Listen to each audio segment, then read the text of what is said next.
Guys, welcome back to today's video. Today is Friday, September 19th, 2025. Happy Friday. Today we are going to be taking a look at the brand new approval rating tracker from The Economist. Not actually brand new, but brand new numbers coming out of the approval tracker that really give us a better understanding and a better idea of where the president is amongst the eyes of the American public and how they view him and his presidency on a variety of different issues. Now, I'm sure you can tell from the title of this video that we are going to be talking primarily today a lot about a big failure on the side of the Oval Office and the way at which the American public really doesn't engage with the nation's highest office, Donald Trump being in this role, how voters perceive it, what it looks like for 2025, what it looks like for 2026, and arguably even what it looks like for 2028. A lot of what we will see over the next few years is really a conversation about Donald Trump's handling of a variety of different issues and what it might look like in a general election should these numbers continue.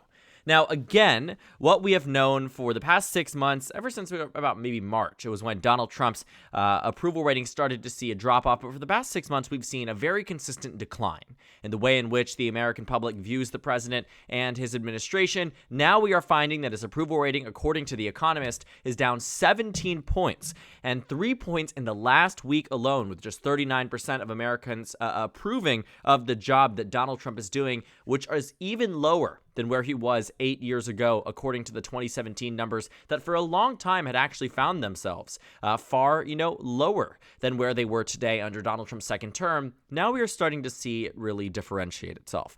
The first term, Donald Trump was down 14 points 8 years ago today. Now he's down 17. Biden, for context, 4 years ago was down just 5, and Obama was ahead by about 6 during his first term.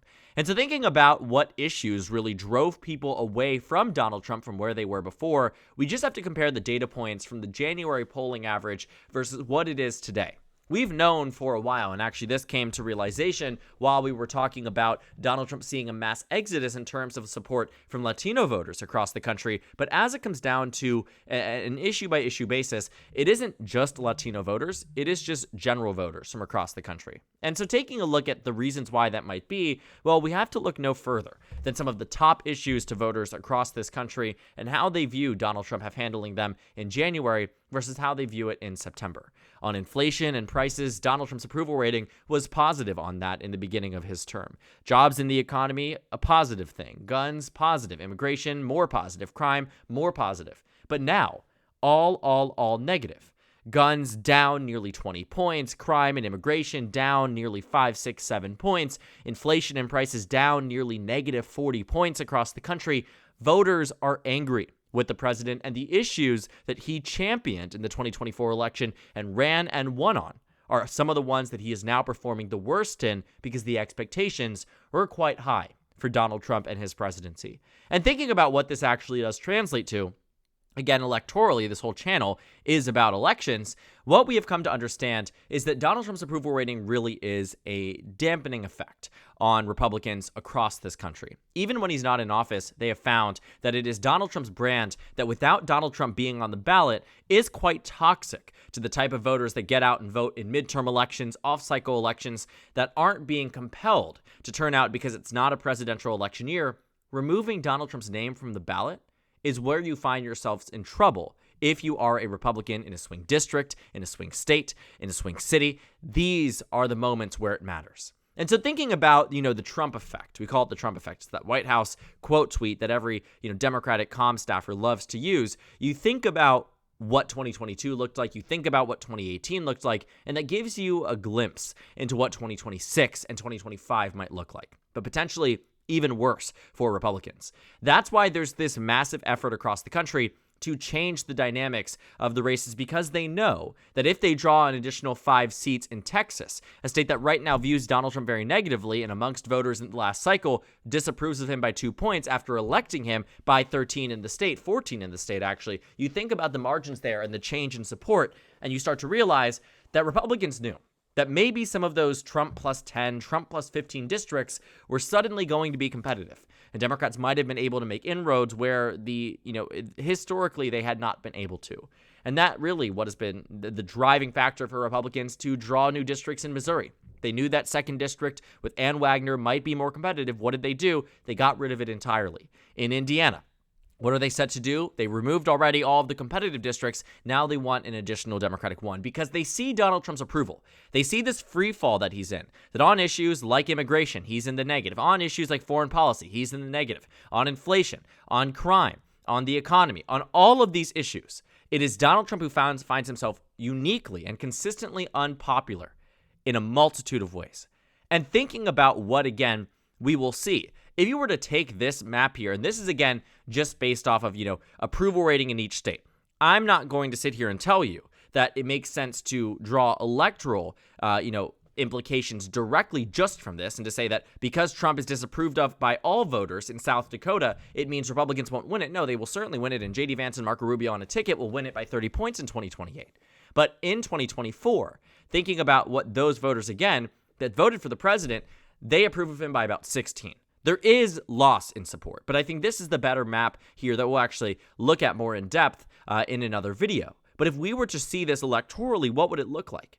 All of the 7 swing states that Kamala Harris lost in the last election find themselves in this position right now, largely disapproving of Donald Trump. Wisconsin, Michigan, Pennsylvania, all negative. North Carolina, Georgia, Arizona, Nevada, all negative. Even some of those states that are on the periphery of being, states that maybe Kamala Harris wasn't necessarily going to win, but certainly are interesting to see how much they have now opposed the president of the United States. Alaska, 1.8% net approval in a state he won by double digits. Florida, huge win for the president then, net approval 3.2%. Texas, negative 1.8% in a state that he won by 14 points. It is on these issues that Donald Trump has found himself uniquely unpopular by every single demographic. Not one demographic here approves of Donald Trump more positive than negative. Not one. Not white voters, not men, not voters with no college degree, not voters who are 65 plus. You cannot find a demographic that is measurable in this country, maybe save Trump voters as the demographic, that find themselves approving of Donald Trump on the national stage. And when I think about the 2024 cycle, and I mentioned this early on about how Donald Trump championed and won on a campaign focused on the economy, focused on inflation, focused on blaming Joe Biden and Kamala Harris for the rising cost of living. And whether he was correct or not was not what was up for debate in 2024. It was simply that he was saying something and it felt right. It wasn't about what the economists were saying. It wasn't about what the stock market was looking like. It was how voters felt. It was a vibes. And not to say that, people weren't struggling. They were. That's what the vibes were about. They knew that when they went to the supermarket, things would cost more. Donald Trump says, I'll fix it on day one. Tariffs gets thrown around as a save-all feature of his campaign. And after being elected by those same voters that say that the economy was their number one issue, Donald Trump won them, not by a little bit. Keep in mind, a lot of Americans view the economy as their number one issue. 1 in 3 Americans, you walk the streets, 1 in 3 say economy is the top issue if they are voting. And in 2024, Donald Trump won them 81-18. 81-18, a 63-point margin. On immigration, 89-9. Foreign policy, 56-39. Massive, massive amounts. And it is these same issues that voters are largely abandoning the president on. Because he sold them on his story. On inflation and prices, he promised he'd solve it. On immigration, mass deportations now, we remember the RNC. And so does everybody else. And they remember, maybe not the RNC, but they remember that Donald Trump was going to come in and fix everything and save everything. But now people are seeing that ICE agents are going in stores and in churches, masked. A policy of going into churches that existed under Donald Trump's first term that it would not be allowed has found itself being completely rescinded as standard practice to now where they have ICE agents going into these churches. Again, it's not all about what we have seen and what people, I guess, are taking away from this just on an individual perspective. It is a collective movement away from the president and on the issues that voters chose him for.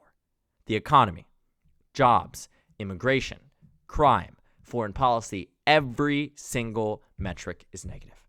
So yeah, Republicans are going to struggle in 2025 and 2026, and if they cannot fix the problem, it will repeat itself in the way the first term did, which meant leaving office with a Democratic trifecta, Senate, House, and presidency.